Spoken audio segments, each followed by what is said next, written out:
Have you ever stopped to think about how a simple vibration in the air somehow becomes the music you feel or the voice of someone you love? Well, today, we're going on a fantastic voyage deep inside the human ear. We're going to follow a single sound wave as it gets transformed, step by step, into a signal our brain can actually understand. So, let's get started.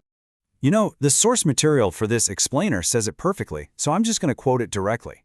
This really isn't just a biology lesson. It's an adventure into one of the most sophisticated and, frankly, elegant instruments ever engineered by nature.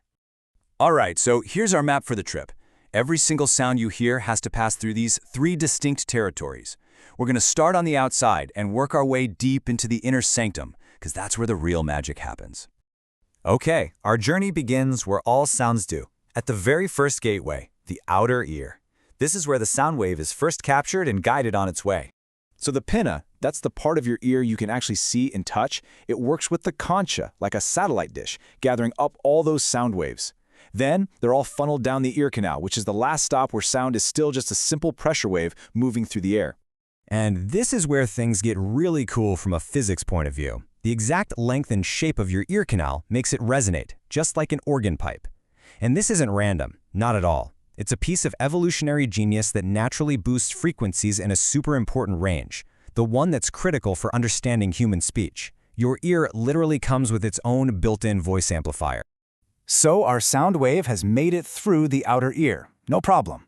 But now it's facing its first huge challenge. It has to make the leap from the air of the middle ear into the fluid of the inner ear. And believe me, this is a way bigger problem than it sounds. Seriously, think about it.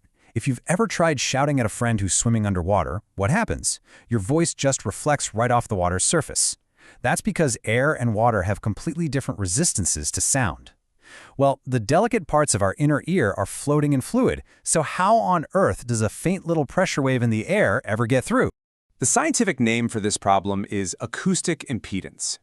Air has really low impedance. Sound travels through it easily. Fluid, on the other hand, has super high impedance. And without a solution to this impedance mismatch, we'd barely be able to hear anything at all. And this is nature's beautiful solution. Meet the heroes of our story, the ossicles, the malleus, incus, and stapes. You probably know them as the hammer, anvil, and stirrup. And to give you some scale, all three of these could fit comfortably on a dime. They are the smallest bones in your entire body, and they form this delicate but incredibly powerful mechanical bridge that solves that massive impedance problem. So here's the really clever part. The eardrum is pretty big, relatively speaking. And as it vibrates, the ossicles act like a perfect little lever system. They take that widespread, gentle vibration and they concentrate all of its force onto the tiny, tiny footprint of the stapes, which then presses against the oval window of the inner ear. It is pure mechanical genius. And what's the result of this incredible little system? A 20 to 30-fold increase in pressure. That's exactly the boost needed to effectively push that sound energy from the low impedance air into the high impedance fluid of the inner ear. Problem solved. Okay, so our sound wave made it. It's now a powerful vibration moving through fluid, and it's entered the inner ear. It's inside this amazing spiral structure, the cochlea, which has an almost unbelievable job. It has to deconstruct that complex vibration into all of its individual frequencies. It's kind of like a prism breaking white light into a rainbow of colors. Now, to make this easier to picture, this slide shows the cochlea as if we uncoiled it into a straight tube. And running right down the middle of this tube is the star of this section, the basilar membrane. This is where all the frequency sorting happens. So the secret of the basilar membrane is that its physical properties literally change as you go down its length. At the base, right where the sound enters, it's narrow and stiff, which means it vibrates in response to high-pitched sounds.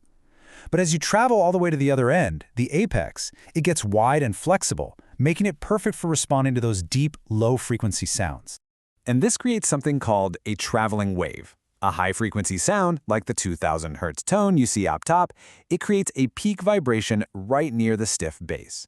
But a low-frequency sound, like that 200 Hz tone on the bottom, it has to travel all the way down the membrane to create its peak vibration near the flexible end.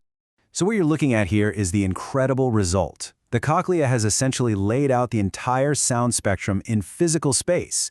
You've got high frequencies at the entrance and low frequencies way down at the center of the spiral. It's a perfect tonotopic map, a physical representation of a sound's frequency content. All right, we've arrived at the climax of our journey. The sound has been captured, it's been amplified, and it's been sorted by frequency. But right now, it's still just a mechanical vibration. Now, for the most important step of all, it has to be converted into electricity, the language of the brain. This is transduction. And this absolutely monumental task falls to a shockingly small number of highly specialized cells. In each of your ears, there are only about 3,500 inner hair cells. Think about that. These microscopic little transducers are responsible for every single thing you have ever heard in your entire life. The inner hair cell sits right on top of that vibrating basilar membrane. And as the membrane moves up and down, these microscopic hairs on top of the cell, the stereocilia, they get bent back and forth. It is such a simple shearing motion, but this tiny physical action is the trigger for the entire miracle of hearing. And the sensitivity of this system is, well, it's almost impossible to wrap your head around. For the quietest sound you can possibly hear, the movement of these little hairs is less than the width of a single atom. I mean, just think about that. It is an absolutely staggering feat of biological engineering. So how does this impossibly small movement create a signal? Well, it's a stunningly fast, four-step chain reaction. 1, the stereocilia bend. 2, this pulls on these tiny little filaments called tip links, which physically yank open little trapdoors or ion channels. 3, positively charged ions flood into the cell, instantly changing its electrical voltage. And 4, this voltage change triggers the hair cell to release a chemical signal to the auditory nerve fiber that's waiting right below, from mechanical motion to electrical signal in a fraction of a second. And just like that, the sound wave that started as a simple vibration in the air is now a precisely coded electrical signal. The ear's incredible mechanical and chemical job is done. So for the final step of our journey, let's follow that signal as it leaves the cochlea and begins its high-speed trip to the brain. That chemical message from the hair cell triggers an electrical spike in the auditory nerve. And this nerve isn't just one wire. Think of it like a high-speed data cable made of thousands of individual fibers. Each fiber is a dedicated line carrying information about one very specific frequency from its exact location on that tonotopic map. The ear hasn't just heard the sound, it has perfectly translated it into the language of the brain. And so our fantastic voyage through the ear is over. The ear has done its job with a sensitivity and a precision that our best engineers can only dream of. But this final handoff, it raises an even bigger question. The ear sends only a stream of simple electrical spikes, like Morse code, distinguished only by which nerve fiber they travel on and how fast they're firing. So how does the brain take that simple data and reconstruct it into the soaring melody of a symphony, the comforting voice of a loved one, or the complex meaning of language? Well, the journey of sound is far from over. It's really just getting started.